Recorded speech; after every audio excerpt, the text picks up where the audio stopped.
Ellen Rohr here. Usually I talk to the boss or the business owner. Business Uncomplicated, how to start, fix, and grow a business of your own. That's what we do here.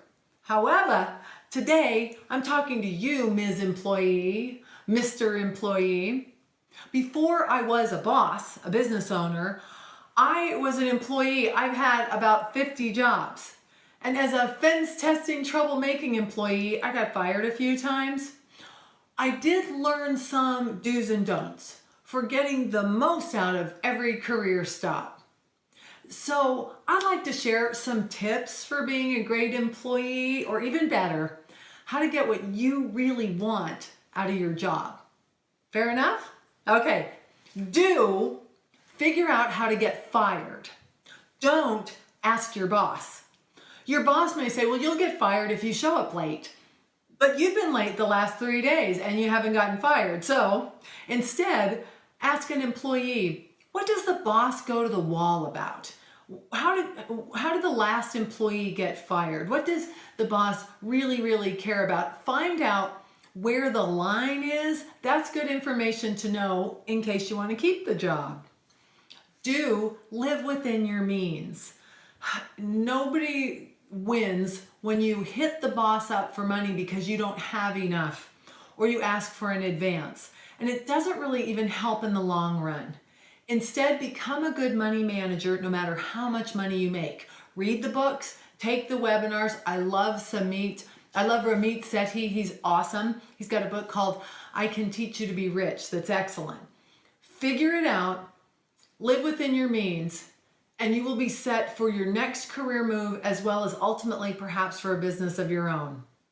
Do embrace training. If your boss offers training, take it. It's an investment in yourself that will last your whole life long. Don't play a little game. A little game is, I'm going to wear a gray t-shirt instead of the white t-shirt to see if anybody notices. You may or may not get fired, or they may not notice, but you're not building a great reputation, and it's really a small victory. Instead, consider how you can play bigger and bigger games at whatever job you have. And it starts with asking yourself this question. Do ask, what do I want? What do I really want? For my family, for myself, to get out of debt, to save some money, to buy a house, to get married, to do something cool with my kids. What is it? And to go to school. And you might also then ask your boss, what do you want? Ask your boss, what are the metrics that you use to determine whether or not you're successful here as a business owner or as a manager? How do you get a bonus? What is a good day for you? Are there projects that you're supposed to be doing that you don't have the time to do?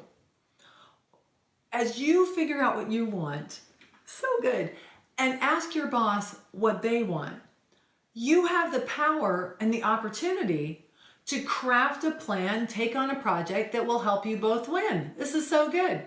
You may say to your boss, you've been working on that software program forever. What if I take on that project? Here's how we can get it done. Here's our meeting schedule. Here's the steps of delegation. Here's the timeline. Should I bring this project in at budget?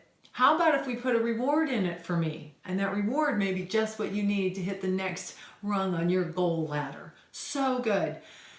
The very best bosses ask you these questions. What do you want? How can I help you? But most people are busy and overwhelmed. Don't count on your boss to make your career dreams come true.